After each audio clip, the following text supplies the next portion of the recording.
Hey everyone, and welcome back to another Warcraft video. So, it has been a pretty darn busy few days. There's lots of stuff on the channel covering endgame of Shadowlands, Soulbinds, lore, of course our interview with Ian. So today what we're going to do is bring together all of the other tidbits. You know, there's just so much that's came out, so we're going to give that to you in a single video. So yeah, prepare for a big old shot of Shadowlands straight into your veins. Of course though, the very first thing that you can do right now to get ready for Shadowlands is to read Shadows Rising, which you can get today and listen to today for free with today's sponsor, Audible. Hit up the 30-day trial and you'll get to keep Shadows Rising forever. Now, it delves into some really great lore. It sets the stage for Shadowlands with characters like Sylvanas. So, yeah, suffice to say, it's what I'll be listening to in my downtime over the next few days. The early reviews seem pretty darn great too. So, yeah, check it out with that link down below. And with that said, let's get straight into the video. All right, so first up, we've got to talk about how Legendaries work. Of course, if you think about Legion, right? Legion Legendaries, they were super fun when you had them and a real pain in the ass when you didn't. So Blizzard have actually went to seemingly great lengths to craft a better legendary system for us. Okay, so recipes. The recipes you actually get for the legendary effects, they come from a variety of sources, seemingly a bit like how essences came from multiple different sources. Now, to some of us, that's maybe a good thing, but to others, it's maybe a bit worrying. Well, what I can say is that Blizzard have already discussed having the legendary effects come from fitting sources. So, you know, like the obvious PvE legendaries will come from dungeons and raids. So they seemingly do want to take care to do that better than they did with patch 8.2. And also, from the get-go, they are account-wide. So your legendary recipes are account-wide. I think that's something people will like a lot, especially given how the essences went. And really, it does seem like here Blizzard want to get the pros, like the benefits of essences, but to avoid the downsides of their acquisition from 8.2, which I think is pretty nice. So that's the recipes. Then the actual legendary specific materials that you need to like actually craft or, you know, sort of craft the like effects of the legendaries, they come from Torghast. And the way the actual legendaries work is they're comprised of an effect, which will be the thing that really impacts your character. Then there will be a base item, and then two optional reagents that basically you can use to pick your statistics. So yes, you actually get... I mean, man, you get so much more control than you did in Legion. You get to choose, you know, the effect you want, the slot you want-ish. You get to choose your stats as well. That is so much better than Legion. Now, you don't get total control because there are certain powers that only go on, like, certain sort of pieces, right? Like, you know, shoulders or chest or whatever. But still, overall, it seems like this legendary system is miles ahead of Legion, and even if you were a little bit ticked off with it at the start, well, guess what's going to happen? You're going to eventually unlock those things, and they will be unlocked account-wide. That's really cool. And another great thing here is that crafters actually make the base item for the legendaries, and then scribes make the two optional reagents that you use to customize your stats. So again, this is something that should hopefully just result in a regular workflow for people who actually enjoy professions. And in my interview with Ian, this is one of the things he said, that really professions, you know, they just had not had a lot of important endgame stuff to do for such a long time, especially in this regard. So it seemed like Ian was pretty excited to actually get the professions sort of going again. So I'm pretty excited about that. Kind of reminds me of just some of the, you know, how professions were in the earliest days of when I played the game. So that's pretty exciting. Okay, next up, we've got Renown. This is a major one. Renown is, you know, it's kind of like the replacement for that AP bar that we've dealt with for 2 expansions. So this is pretty darn important. Now, here's what's key. Renown, which is your like renown with your covenant, that is not an open-ended grind. There is actually a weekly cap of renown that you can possibly earn. Now, that is earned from your covenant campaign and just then 2 weekly quests. So basically, this renown is core to most things. It really does matter, right? So it's your legendary recipes, your world quest item quality. I found that really interesting, actually, because, of course, right now in the game, your world quest item quality comes, well, it's based off the currently equipped, or no, sorry, the maximum equipped item level your character has ever had, which kind of could be gamed in some ways, but now it's actually based off renown. I think that makes a decent bit more sense, actually. So that's one thing they're doing. Then, of course, with renown, there's also cosmetics of all different kinds, and Pathfinder. Yes, Pathfinder is something you're basically just going to get for free if you are just keeping up with weekly content. So that is instead of right now, where it does feel like you've just got this rep grind that you've got to do that can sometimes feel over the top, or maybe, you know, if you just want to fly, you kind of got to do content you never really would have wanted to do otherwise, right? So I think that is potentially a far better system for giving us Pathfinder. Now, in terms of catch-up stuff, well, there is catch-up from day one for alts and Covenant switchers, and this catch-up, according to a Blizzard Blue post, and also when Ian was chatting to me, is that you'll basically have the ability to regain any sort of renown that you've missed over the weeks by just, by doing regular end game activities, right? So this basically just means if you take a break, then the way to catch up with Renown is just by playing the game the way that you want to, and if you do that, you'll get your Renown back, and hey, that'll even get you progress towards Pathfinder, which is pretty cool. So yeah, that's Renown. You know, what it gets you is cosmetics, legendary recipes, sanctum upgrades, new soulbinds, increased world quest gear. Now, there's a lot of people thinking, you know, how mandatory is this? How much work do I have to do? Well, you know, your weekly Renown cap, for freeing the souls and getting the anima via those weeklies, that's something that seems to be quite attainable to get. Now, the thing is that past that, you can actually do more world quests or just whatever, more content to get more souls and more anima. Now, past a certain point, those are no, they're not going to give you Renown anymore because there's essentially a weekly cap on that Renown gain. But instead, those souls and that anima can go into things like your building upgrades, which will help you with cosmetics and stuff. So it seems like Blizzard's goal there is that the actual kind of like mandatory maintenance there is pretty reasonable, but then if you want to go really hard, you can do that. But I think what's really cool here is that if you go really hard, it's not going to get you, or at least it seems like it's not going to get you more player power in the same way that just, you daring the diminishing returns of the artifact power, artifact knowledge system sort of would. So it does seem like this is set to be, I'd say, just a more healthy gameplay system.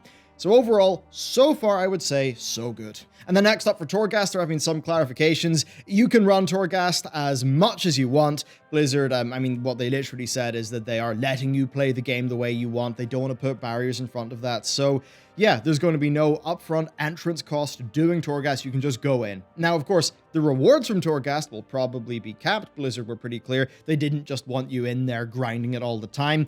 But yeah, basically Torghast there, it seems like a lot more reasonable.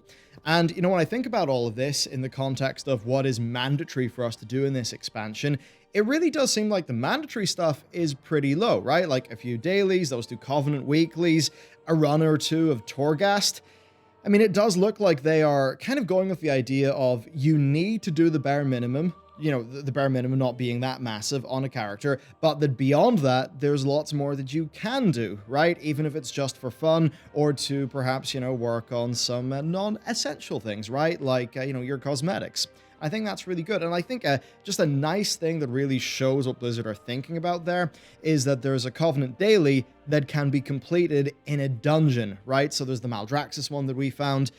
You could do world quests or whatever in Maldraxxus, or you could just do a Maldraxxus dungeon or 2, whatever. But the point there is that'll actually fit how more people literally want to play the game instead of how they feel they have to play the game. And I think that's really good. And really just this idea of, I think Blizzard helping to facilitate targeted play, I think will be really nice. So then moving past that, we've got a little bit more information on the Vault, which, basically it's the new weekly chest. And it really does seem like it is so much more than a weekly chest in the sort of way that we know it from the last 2 expansions. Here's the quote: "The Vault will grant you a boon that Oribos deems appropriate for your endeavors in aid of the purpose." And the purpose is kind of like the sort of, overall, overriding thing that the sort of denizens of Oribos are working towards. To continue the quote, "It will assess your needs based on which activities you have taken part in that further the purpose." So basically, that is kind of like the in-universe lore justification for this weekly reward chest actually existing. And that's based on the various activities that you do. Now, we know that it's supposed to give us a choice of rewards, so we'll have to wait and see how well that plays out, if there'll be more in it than just Mythic Plus and PvP weeklies like we've seen so far. And while we are talking on that sort of point, for Mythic Plus, after launch, Blizzard actually said they want to fix up the LFG UI to make dungeon finding a bit better. Right now, it's not super ideal, so I think that is a really good move for them to make. Okay, moving on to another interesting tidbit that really did get headlines, I think for very understandable reasons. There's no bonus XP and heirlooms anymore. Now, they want to add other bonuses to speed up leveling, but just ones that are not experience. So I guess this is when I'll throw it to you. Are there any ideas that you have for what you'd actually want to see from heirlooms there, you know? Now, the obvious ones are maybe movement speed, a looterang effect, a glider, maybe a home teleport, access to supplies, things like that. You know, I do think they should just sort of retain a bit of their niche. Now, that said, the experience not being there, I mean, it's interesting, right? I think overall this kind of shows something good, though, because it does allow Blizzard to actually bring leveling to a good place for all players. And I think that really is something that we're actually seeing from the alpha, and I suppose soon the beta, right? Where people are actually saying that, look, I've leveled a character up on alpha, I didn't have heirlooms, and you know what? It felt good. So from what I understand here, you know, that XP boost and the heirlooms, like, I was there whenever they were first put into the game, right? And Blizzard said, you know, yeah, we've got this problem with leveling up time for your second or third character, so we've invented these heirlooms to solve that problem.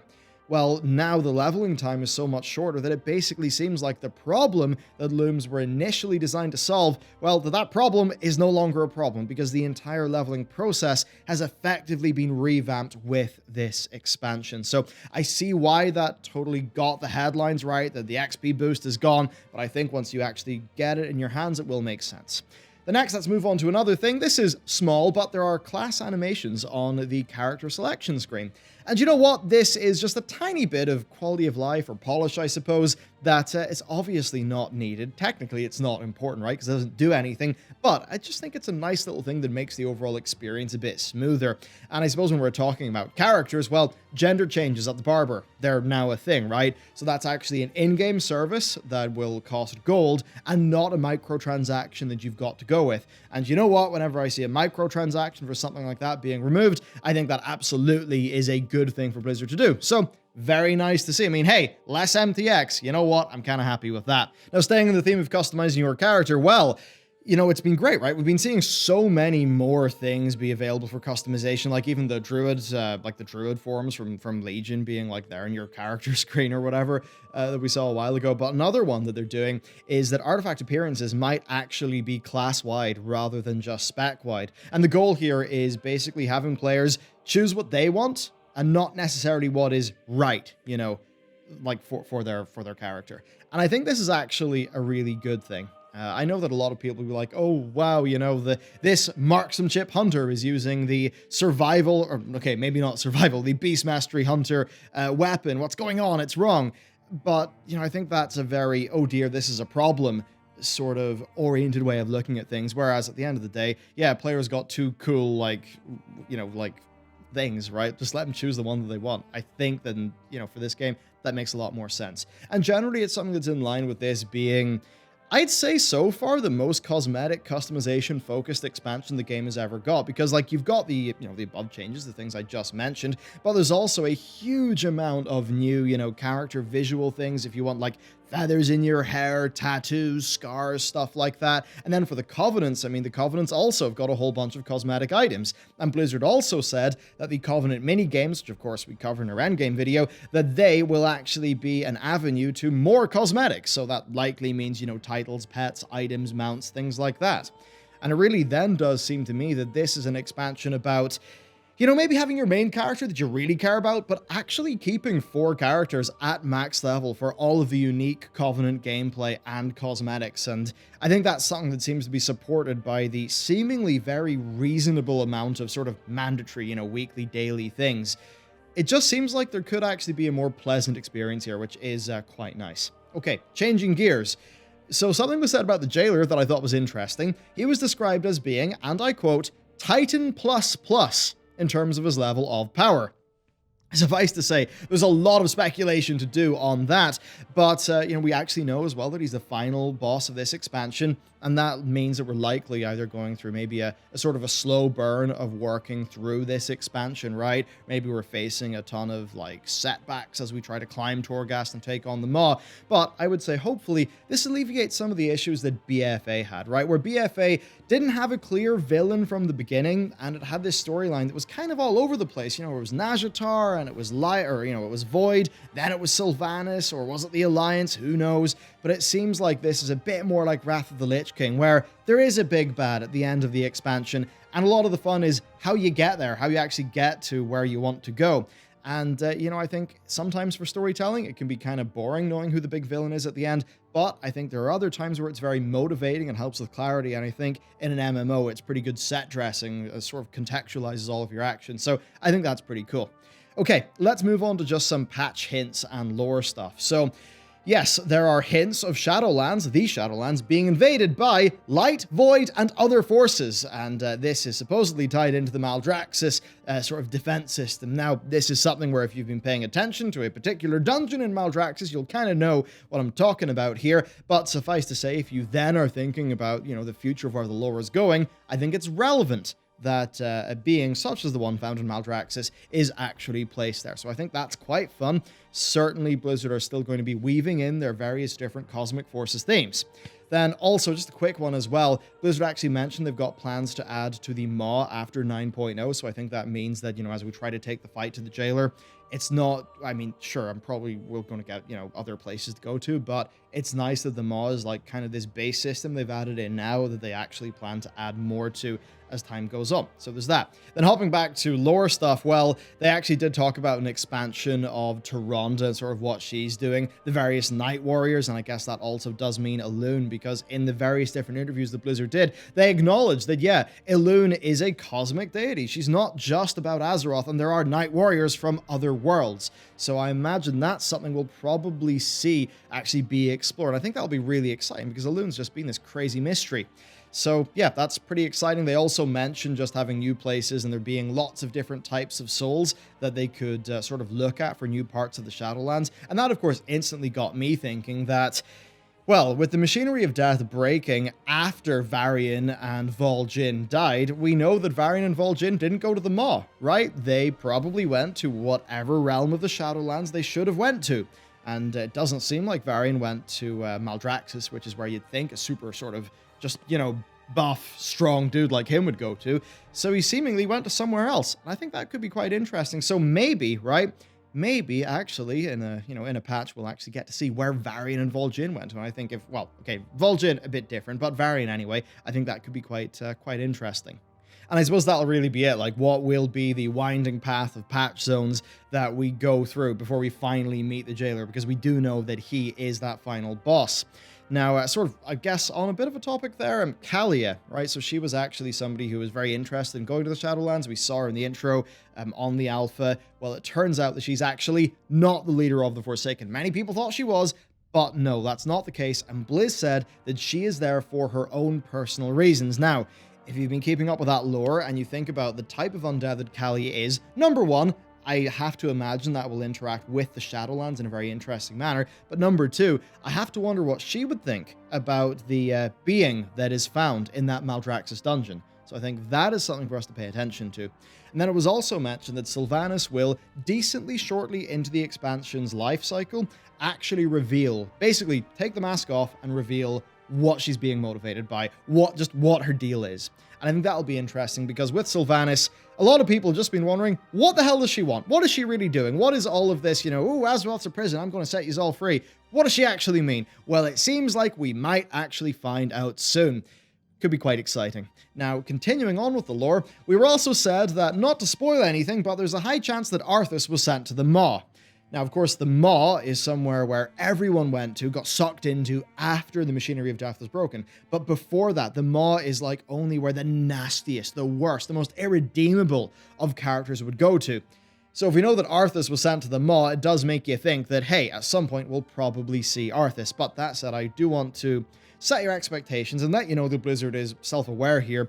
They have way previously said that, they view Arthas as being this very sacred, important character to the Warcraft universe, and they don't want to use him lightly. So if Arthas does actually make an appearance, I imagine it'll be in a very planned way, where it really does matter, instead of just being like, in case of emergency, break the glass, here's Arthas, now everyone is subscribed. I don't think they're going to do that. And then, for a little bit more lore, the Arbiter is actually part of the Pantheon of Death. Now, this is something that I wasn't quite sure if she was, based on what Ian had said in my interview, but no, she is apparently part of this Pantheon of Death, and the purpose of the Pantheon of Death is to sort of grease the wheels of the machinery of death. Now, that machinery seems to be upholding the purpose. And we were also sort of told that the first ones are kind of like on a Titan-ish level, and that they were a part of just sort of setting up the whole Shadowlands system. Now, what I find very interesting is if you take that information and then combine that with it being said that the Jailer is Titan++. And I'll tell you what, this actually has me thinking back to a video we did previously where, you know, right, I was sort of thinking, right, in sort of like Greek mythology, you've got the Olympians, and then before the Olympians, which, you know, is like Zeus and the boys, you know, many others, of course, but, you know, that group, before them, you have the Titans. But before the Titans, you've got Gaia and Uranus. So there's a bit of me that's wondering that if the first ones are on a Titan-ish level, is it actually the case that the Jailer is more like Gaia and Uranus, some sort of super, super fundamental, super old being? I mean, hey, if the Jailer is Titan++, I mean, surely it can't just be, you know, like Amun-Thul sort of betrayed his brother and bound him up in the Shadowlands. Surely he's got to be more than that. Or hey, Titan++, maybe that's a programming language. How exciting. But there you go. That is a whole bunch more details. We've just collated a bunch of them about this expansion and how it's actually going to work. And you know what? It's funny. It really is funny because going through this video, to me, almost everything is positive. It makes me feel good, right? Especially going through Legendaries. Man, I remember being a bit salty about Legendaries back in Legion, even though I thought their effects were really fun. Everything so far to me seems really good, bar the sticklers, right? And you know what those are. Those are the conduits. Those are the Covenant abilities, you know? A, they're not really that great because they're class-based, and B, you know, maybe there's a Covenant you love, but it doesn't have an ability that you like for your spec, you know? It's so weird because with this expansion, just going through like the big sort of detailed dump we did today, which was just collating all the stuff that sort of went on, so much of it's so positive. I hear about how Blizzard's handling Renown, right? Where it seems like you can actually just go do your basic stuff and just feel comfortable for the rest of the week. It sounds so good to me. And then there is just those two sticklers. So suffice to say, they will be the ones to watch. And when I think about the community perception out there, it really does seem like, bar those two things and miscellaneous class issues, so druids, shadow priests, I'm sorry, yeah, it's a bit rough. But it really seems like, bar that, just about everything is being done right and in a way better direction than BFA. So yeah, it just is interesting, you know, can Blizzard get the conduits and the Covenant class abilities? Can they actually get those things right, such that the vast majority of good things that they're doing actually sort of do manage to shine? I'd love to hear your thoughts on that. But anyway, that's it for today's video. Of course, if you want to support the channel and also get yourself ready for the storyline of this expansion, you can get and listen to Shadows Rising right now. It comes out on the 14th of July. I believe this video is going up on the 14th of July, so you can do that with today's sponsor, Audible. Links down below, and from what I hear, it is a really great read/listen. So you can check that out. Thank you very much for supporting the channel, and with that, I will see you next time.